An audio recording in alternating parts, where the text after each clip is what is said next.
നമസ്കാരം. മഹാഭാരതത്തിന്റെ അടുത്ത എപ്പിസോഡിലേക്ക് എല്ലാവർക്കും സ്വാഗതം. നിങ്ങൾ എല്ലാവരും ലൈക്ക് ചെയ്യണം, ഷെയർ ചെയ്യണം, സബ്സ്ക്രൈബ് ചെയ്യണം.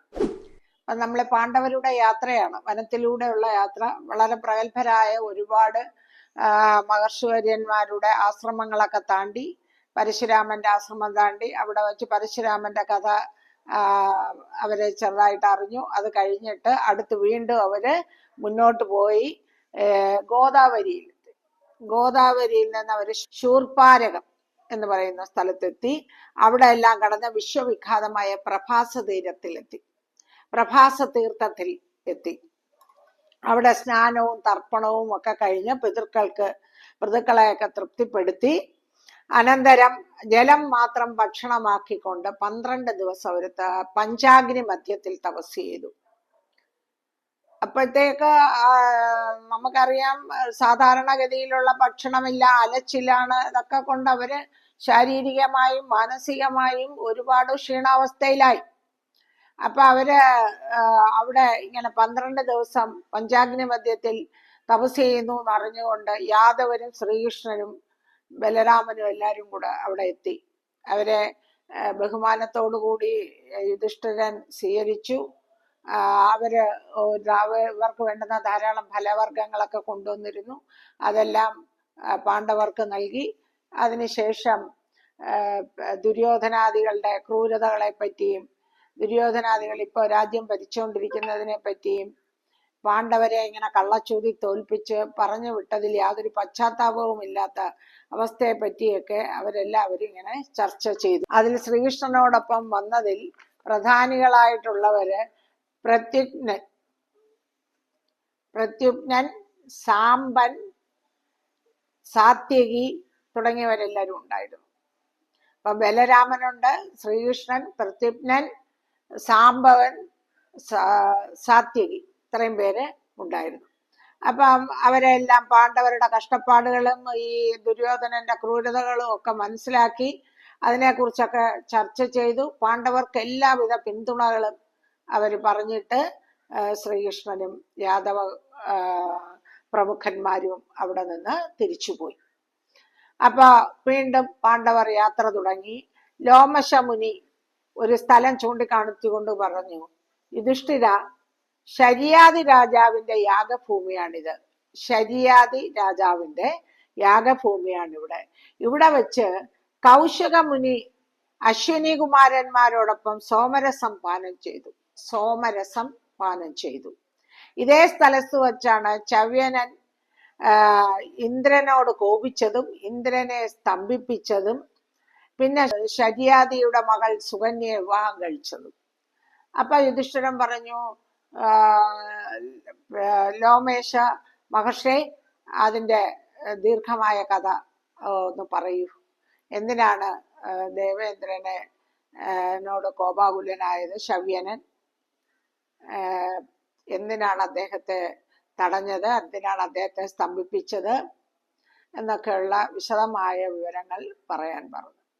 അങ്ങനെ ലോമേശ മഹർഷി ആ ശവ്യനന്റെ കഥ പറയും.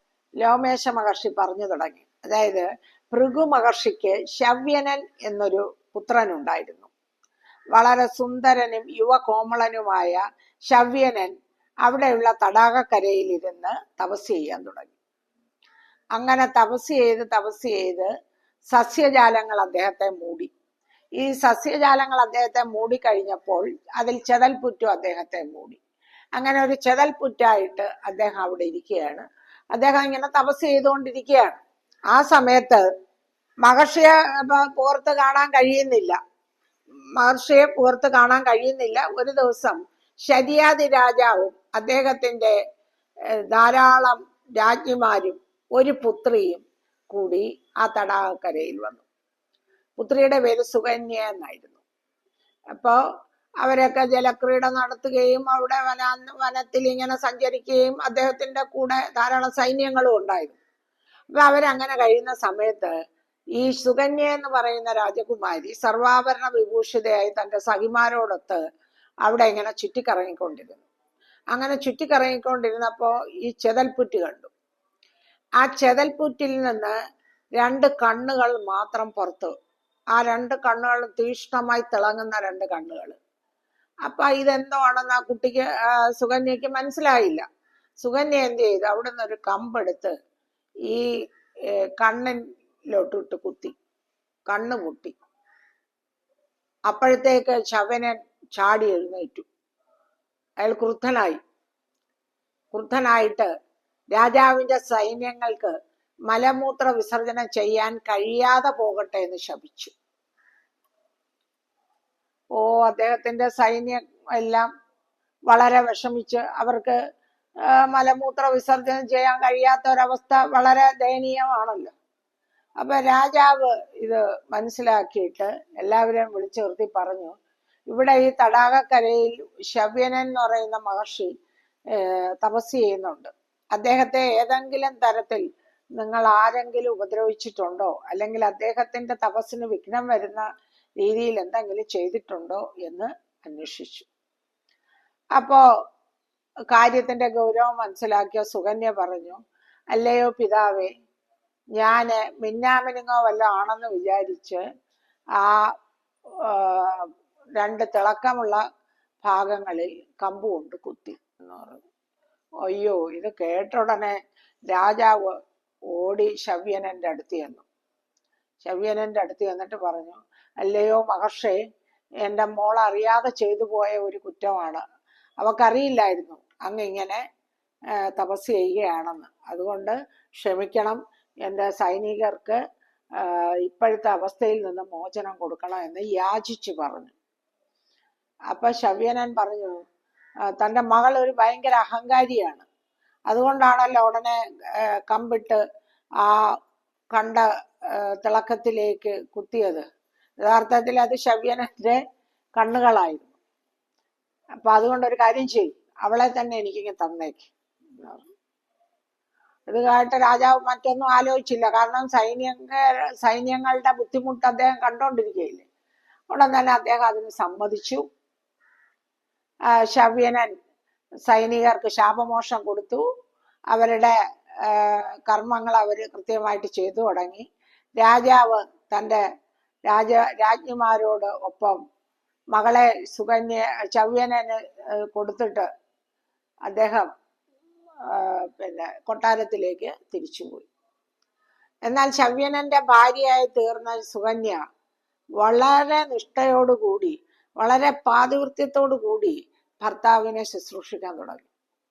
അങ്ങനെ ശുശ്രൂഷിച്ച് അവിടെ കഴിയുന്ന സമയം ഒരു ദിവസം സുകന്യ തടാകത്തിൽ കുളിച്ചു. വളരെ ചെറുപ്പമായിട്ടുള്ള സുന്ദരിയായ മകളാണ് സുകന്യ. അപ്പോ സുകന്യ കുളിച്ചിട്ട് മുടിയൊക്കെ ഇങ്ങനെ വിടർത്തിയിട്ട് ഉണക്കിക്കൊണ്ടിരുന്നപ്പോ അശ്വനി കുമാരന്മാർ അവിടേക്ക് വന്നു. അശ്വനി കുമാരന്മാർ അവിടേക്ക് വന്നിട്ട് അവര് ചോദിച്ചു, നീ ആരാ, നീ എന്താ ഇവിടെ ഈ വനത്തില് എന്നൊക്കെ വിശേഷങ്ങൾ ചോദിച്ചു. അപ്പൊ പറഞ്ഞു, ഞാൻ ശരിയാരി രാജാവിന്റെ മകളും ശവ്യനന്റെ പത്നിയുമാണ്. അത് ശരി, അപ്പോ ഈ പടുവൃദ്ധനായ സന്യാസിയുടെ പത്നിയാണ് നീ അല്ലേ? ഒരു കാര്യം ചെയ്യൂ, നിന്റെ ഭർത്താവിനെ ഞങ്ങള് യുവകോമളനും സുന്ദരനും ആക്കി തരാം. അദ്ദേഹത്തിന്റെ സമ്മതം ചോദിച്ചിട്ട് വരൂ. ഞങ്ങള് വൈദ്യന്മാരാണ്, അശ്വനി കുമാരന്മാരായ ഞങ്ങൾ ദേവലോകത്തെ വൈദ്യന്മാരാണ്. ഉടൻ തന്നെ സുകന്യ തൻ്റെ ഭർത്താവായ ശവ്യനോട് ഇവര് പറഞ്ഞ കാര്യം സംസാരിച്ചപ്പോ ശവ്യനൻ സന്തോഷത്തോടെ സമ്മതിച്ചു.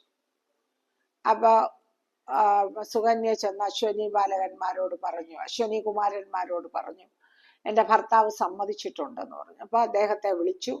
അദ്ദേഹം വന്നു കഴിഞ്ഞപ്പോ പറഞ്ഞു, അങ്ങ് ഈ കുളത്തിൽ മുങ്ങാൻ പറഞ്ഞു. അങ്ങനെ ശവ്യനൻ ആ കുളത്തിൽ മുങ്ങി. അദ്ദേഹത്തോടൊപ്പം അശ്വനി കുമാരന്മാരും മുങ്ങി.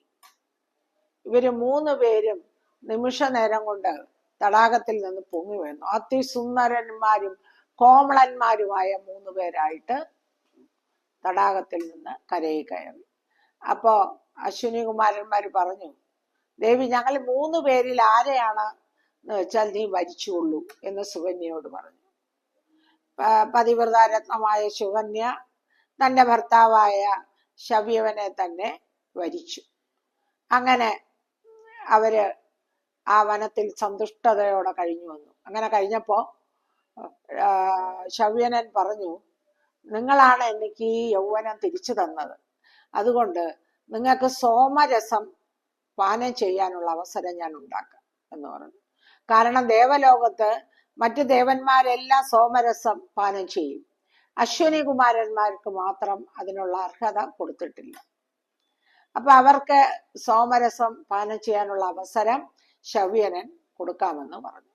ശരി എന്ന് പറഞ്ഞ് ഈ രണ്ട് കുമാരന്മാരും ദേവലോകത്തേക്ക് തിരിച്ചുപോയി. ബാക്കി നമുക്ക് അടുത്ത എപ്പിസോഡിൽ. എല്ലാവരും ലൈക്ക് ചെയ്യണം, ഷെയർ ചെയ്യണം, സബ്സ്ക്രൈബ് ചെയ്യണം. നമസ്കാരം.